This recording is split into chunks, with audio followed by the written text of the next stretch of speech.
Hello, my name's Captain Sensible. I'm in a band called The Damned. This is Records in My Life.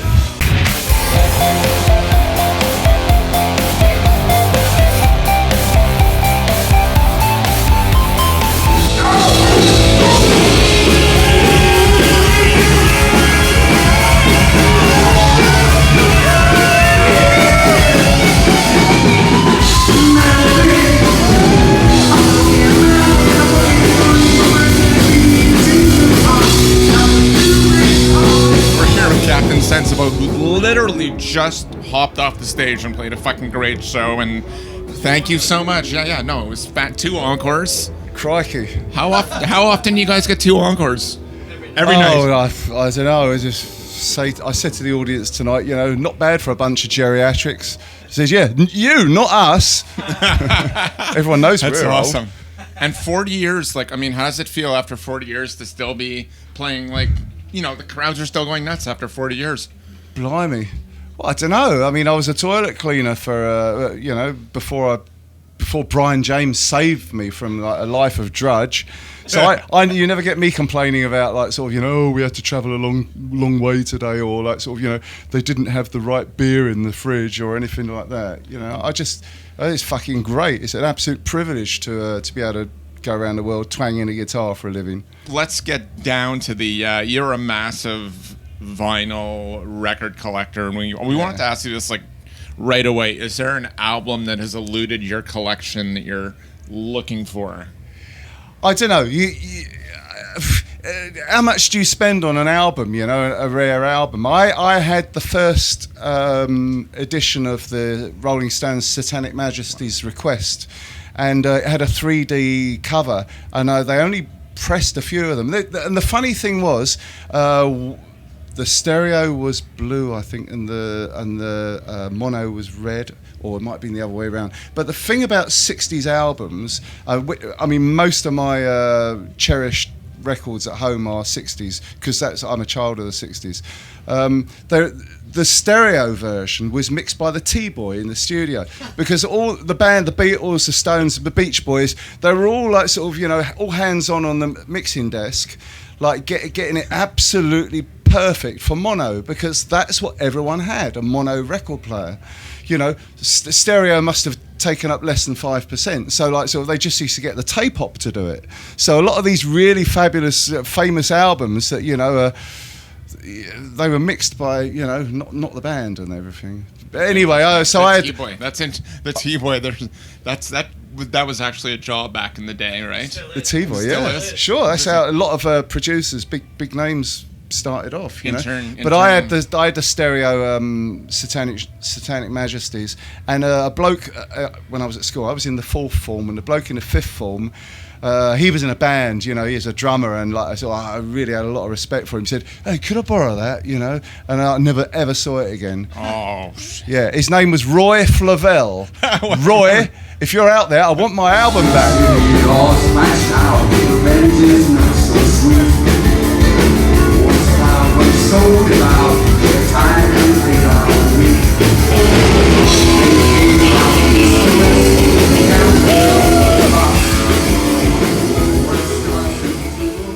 So what record inspired you to start playing guitar? Was there something? Oh, there was one, yeah. It was See Emily Play by Pink Floyd. And I remember distinctly the moment that I used to take a really tinny sounding transistor radio. I used to be glued to my ear as I walked to school every day. It was about a mile to school.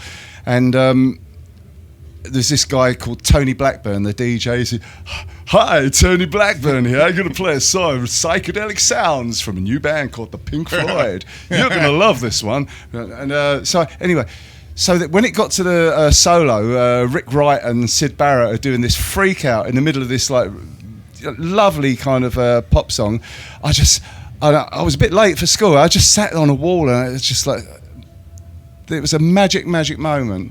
And at that point, I thought, oh God, that's what I want to do. I want to make music like that. 'Cause 67 was when everything changed from sort of the Mersey beat kind of, everything was a little bit basic boy meets girl songs, and everything went psychedelic and kind of groovy. And I so wanted to be part of that. you know, I saw these, you know, the Love Revolution. I was a fucking schoolboy. I thought, I want to be there. You know, a groovy cellar, you know, sort of shagadelic, baby. And by the time I learned to play the guitar, punk came along, and it was all whips and chains.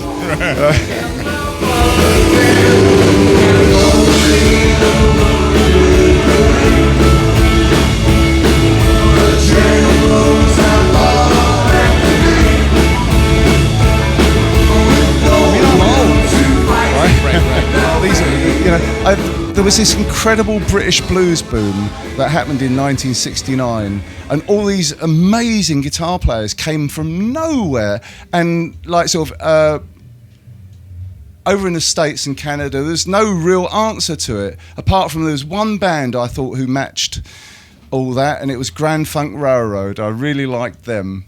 In fact, that would be one of my top 5 albums of all time, their live album. The live album? Grand Funk Live. It is an absolute masterpiece of how to whip an audience into a frenzy. Interesting. It's incredible record, yeah, incredible. So what was the deal, though, with, you know, just getting back to Pink Floyd, really, like John Lydon used to, I think he was, like, exaggerating, but do you know the whole thing with John Lydon wearing, like, an I Hate Pink Floyd t-shirt all the time around? Yeah. What was that whole deal about? Well, I mean, you know, we mentioned Fleetwood Mac. There was 2 Fleetwood Macs. There was very much 2 Pink Floyds. There was a kind of psychedelic revolution Pink Floyd where Syd Barrett was doing all these innovative things with the guitar. You know, the slide on the guitar with I think he used a lighter, and all those kind of wonderful echoplex effects and everything. And it was just. It changed. Syd Barrett, you know, we wanted to have him as our producer at one point. He changed music, you know, him and Jimi Hendrix, really.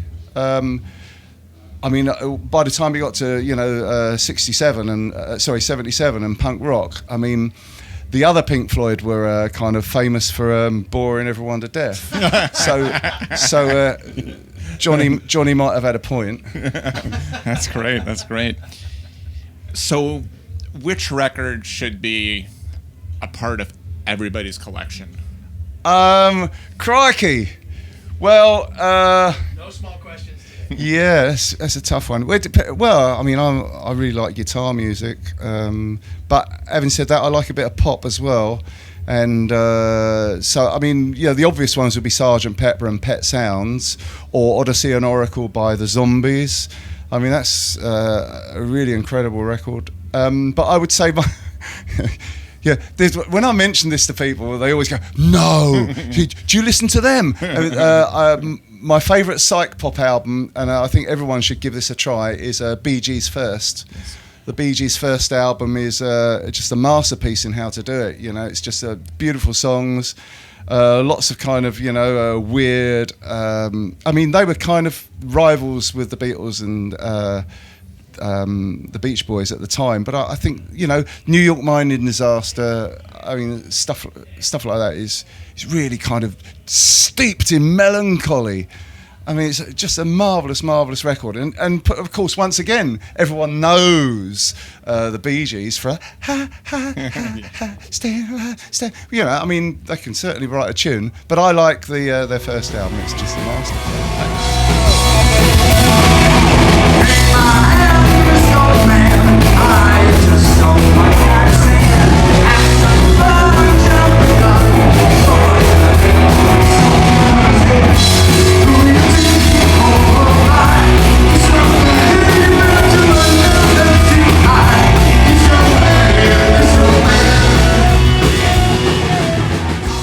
So finally, thank you so much, Captain Sensible, for doing this. I mean, congratulations on 40 years of thank you. Yeah. Bringing great music to everybody. And do you want to give a message out to the World Wide Webs, the world? Words of wisdom, please. Well, I'm Captain Sensible. I'm a well-known imbecile. I mean, I got my name from, you know, being drunk and causing chaos. I mean, it's obviously an ironic no, as you got a right fucking Captain Sensible there. Keep him away from me. I'm going to stick his head down the fucking toilet. That was a direct quote from a bloke called, anyway, he's in Ducks Deluxe. Anyway, my message to the world.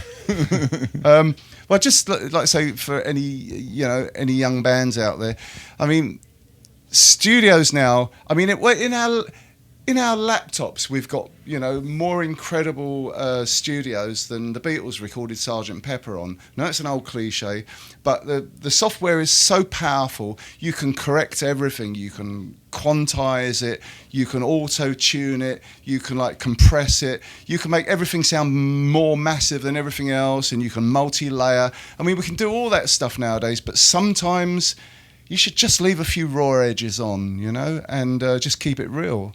I'm not saying don't use the software. I'm just saying sort of perfection is overrated, and just leave a few mistakes on. Even I mean, on the Beatles albums, you can hear where Ringo drops his cigarette packet, or as George Harrison is sniggering when he's doing backing vocals. That's the sort of thing we need on albums nowadays. We don't need all this bloody perfection. Not half pot pickers.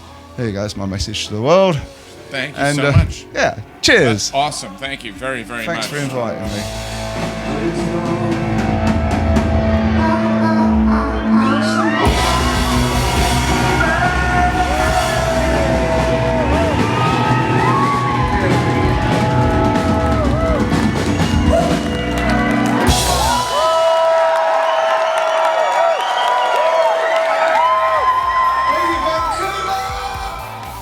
Hi, if you like that, can you share it with your friends? Leave us a comment and subscribe too.